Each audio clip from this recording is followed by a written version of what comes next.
NTA non trustable agency, सब लोगों को अभी पता चल गया है कि नीट एग्ज़ाम फिर से होने वाला है, रीनीट होने वाला है। और सब लोगों के माइंड में मतलब कन्फ्यूज़न आ रखी है इस टाइम पे कि मतलब कितने दिन बाद होगा, 1 महीने बाद होगा, ऐसा टाइम मिल जाए कि टाइम पता चल जाए कि इतने दिन बाद पेपर होने वाला है, तो हम उस हिसाब से अपनी तैयारी चालू कर दें। तो देखो भाई, अभी तो एग्ज़ामिनेशन की डेट डिसाइड नहीं हुई है, क्योंकि NTA ने 4-5 दिन मांगे हैं, तो उसके हिसाब से वो लोग डेट रिलीज़ करेंगे। लेकिन हम अपनी प्रेडिक्शन से देखें तो हम आपको आगे वीडियो में बताएंगे कि मतलब डेट कैसे होने वाली। पहले हम तुम्हें बताते हैं कि ये सब सिलसिला जिसको नहीं पता उस चालू कहाँ से हुआ। तो पहले ना एक MBBS या फिर BAMS का लड़का केरल से पेपर लेके आया और राजस्थान साइड या शिखर साइड वहाँ पे पेपर लीक हुआ है, और वो पेपर लेके गया और सीधा वहाँ पे कोचिंग सेंटर या फिर किसी इंस्टीट्यूट वालों को दे दिया है, और फिर वहाँ पे सारे बच्चों में डिस्ट्रीब्यूट हो गया था। और मेन बात ये नहीं है कि भाई पेपर लीक हुआ है तो थोड़े बच्चों में हुआ होगा, मास लेवल पे पेपर लीक हुआ है, और NTA वाले ये रिवील नहीं कर रहे हैं कि कितने बड़े लेवल पे हुआ है। ऑब्वियस सी बात है, अगर रीनीट हुआ है, NTA वाले ऐसे ही रीनीट नहीं करा देते हैं, और कुछ मास लेवल पे बड़ा चीज़ होते हैं तभी रीनीट होता है। So that's the main point कि रीनीट हुआ है तो मास लेवल पे पेपर लीक हुआ था। एंड बहुत लोगों को लगता है कि रीनीट होना बहुत गलत हुआ है, एंड किसी को लगता है रीनीट होना भाई बहुत सही हुआ है। गलत इसलिए लग रहा है क्योंकि भाई जिन लोगों के 720 में से 650 प्लस बन रहे थे, 660 बन रहे थे, इतने मार्क्स बन रहे थे, वो बहुत खुश थे ना। एंड लक का गेम भी होता है उस टाइम पे, मेंटल प्रेशर कैसा है तुम्हारा, और वो सब उसी गेम से तुम्हारा डिसाइड होता है 10-20 नंबर, तो बाकी तुम्हारी मेहनत है। और बच्चों का ये था कि हमारा जितनी मेहनत है वो तो ख़राब हो गई ना। और मेन चीज़, जिसके 200-300 मार्क्स आ रहे थे, 300-400 मार्क्स आ रहे थे, वो थोड़ा खुश हैं, और उनको ऐसा लग रहा है कि हमें तैयारी के लिए और वक्त मिल जाएगा। कई बच्चे बहुत खुश भी हैं। सो दो लोग पहलू हो सकते हैं। मेरा एक फ्रेंड है जिसने OMR गलत भर दी थी। लिटरली उसने केमिस्ट्री का फिज़िक्स में भर दिया था, फिज़िक्स का केमिस्ट्री में भर दिया था, और जब उसने पेपर में मिलाया था उसके 680 प्लस बन रहे थे, लेकिन उसने OMR गलत भर दी। लास्ट टाइम पे उसका पेपर गलत हो गया। सो देख सकते हो तुम, जिसके लिए कुछ लोगों के लिए ये सही भी है, कुछ लोगों के लिए ये गलत भी है। बाय द वे, अब तुम क्या कर सकते हो, अभी मेन पॉइंट ये है, तुम इसको चीज़ को पॉजिटिव ले सकते हो। लोग वीडियो बनाएंगे कि पेपर लीक हो गया, इस डिस्ट्रैक्शन में तुम फंसे रहोगे, है ना। So at this point you have to take the decision कि तुम्हें पढ़ाई स्टार्ट करनी है या फिर तुम्हें लोगों की सुननी है, या फिर ये सब तो चलता रहेगा ना, है ना। तो अभी पढ़ाई स्टार्ट करते हैं। और एक तो मुझे उस टीचर को सलाम करना है जिसने पेपर प्रेडिक्शन किया है। इतना भयंकर वाला पेपर प्रेडिक्शन कौन करता है यार। मतलब भाई जय हो यार, सच में भाई जय हो, तुमने इतना बड़ा प्रेडिक्शन कर दिया कि सारा का सारा पेपर उसी में से आ गया। भाई बुलाओ यार किसी को। मुझे तो ऐसा लगता है कि नीट वालों ने, NTA वालों ने इसका पेपर प्रेडिक्शन उठा के ही क्वेश्चन पेपर बना दिया है। लगता है NTA वालों के पास क्वेश्चन पेपर की कमी पड़ गई थी, तो इनने इस कोचिंग इंस्टीट्यूट का पेपर उठा के इसमें चेप दिया है। वाह भाई मुझे तो एक बात समझ में नहीं आती, ये नीट एग्ज़ाम MMS है क्या भाई, जब देखो वायरल हो जाता है। सॉरी भाई।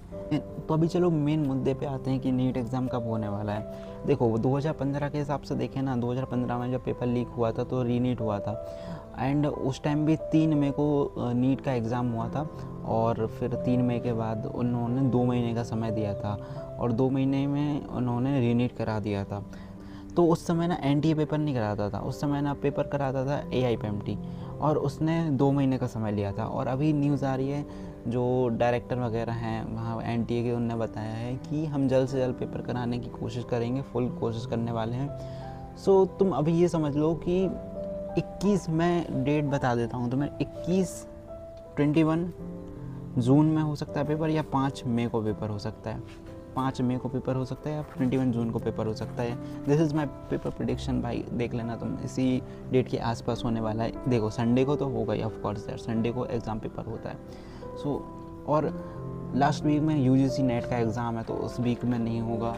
जून में वही 21 पड़ रही है डेट, और फिर 5 मई नहीं, सॉरी जुलाई, मैंने मई बोल दिया, जुलाई, 5 जुलाई में, 5 जुलाई को हो सकता है या 21 जून को हो सकता है। डेट्स टू डेट, और ज़्यादातर चांस है कि 21 जून को हो जाए। सो भाई अपने हिसाब से अपने लोग तैयारी करते हैं। बाकी एक डेढ़ महीना मान के चल लो तुम लोग अभी से, और प्रिपरेशन तो स्टार्ट ही कर दो, है ना।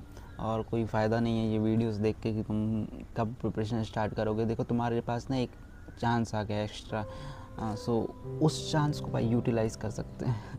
ऐसा नहीं है भाई, एक डेढ़ महीना ही बहुत होता है। तुम अकेला बायो पढ़ लो। बहुत लोगों ने ना पिछले बार बायो ही नहीं पढ़ के गए थे, उन लोगों को रिग्रेट हुआ था। मैंने 2-3 चैप्टर छोड़ दिए थे बायो के भी, अब वो भी करूँगा, है ना। क्योंकि पिछली बार मुझे रिग्रेट हो रहा था कि भाई ये चैप्टर क्यों नहीं पढ़ा, उस चैप्टर से ये सवाल आ गया। तो भाई एक बार देखो ना, क्वेश्चन पेपर खोल के देखो जो तुम्हारे क्वेश्चन नहीं बने थे एग्ज़ाम टाइम पे, क्या ध्यान आ रहा था मैं और क्या कर लेता। तो वो अभी तुम्हारे पास टाइम बच रहा है, उस टाइम को यूटिलाइज़ करो एंड ज़्यादा से ज़्यादा कोशिश करो कि मैं सब कुछ कवर कर पाऊँ। फिज़िक्स को छोड़ दो अभी, जिन लोगों का CUET है वो फिज़िक्स पढ़ेंगे, 12th का फिज़िक्स पढ़ लो। मेरा स्ट्रेटजी क्या है ना, मैं फिज़िक्स पढ़ लूँगा 12th का, और केमिस्ट्री थोड़ी बहुत पढ़ूँगा, बाकी बायो के भरोसे ही है। और यही है भाई मेरा तो। बाकी जितना रिवाइज हो पाएगा, लास्ट डेज में मॉक टेस्ट हमें ज़रूर देना है। और मैंने तो PW का बैच ले रखा है, उसमें सर लोगों ने बोला है कि बैच एक्सटेंड कर देंगे। सो हम फुल टेस्ट सिलेबस तो देंगे ही, उसके साथ साथ अपना पार्ट सिलेबस देखेंगे, अगर हो सके तो वो भी हम टेस्ट देने की कोशिश करेंगे। बाकी तुम लोगों का क्या ख्याल है भाई, ऐसे एग्ज़ाम कराने के लिए एज अ फेयर ऑप्शन तो नहीं है, लेकिन फिर भी यार जो भी किया NTA ने सही किया। बट हम इसको एक्नॉलेज नहीं करने वाले, मतलब बढ़ावा नहीं देने वाले कि भाई ऐसा करते रहो, रीनीट करते रहो। नहीं भाई, तुम लोग रीनीट कर रहे हो, ठीक है, मान लिया, कर दिया, लेकिन दैट्स नॉट द सॉल्यूशन कि तुम रीनीट करके सॉल्यूशन निकाल रहे हो। भाई उन लोगों को पकड़ो जिन लोगों ने नीट का पेपर लीक किया है, भाई ढंग से सजा दो उन्हें। भाई जिन लोग, अलग सर भी यही बोल रहे थे कि भाई एक इंसान जो पेपर लीक करता है ना, वो पहले भी 2-4 पेपर लीक के मामले में फंसा हुआ होता है, लेकिन उसको कभी सज़ा नहीं होती है।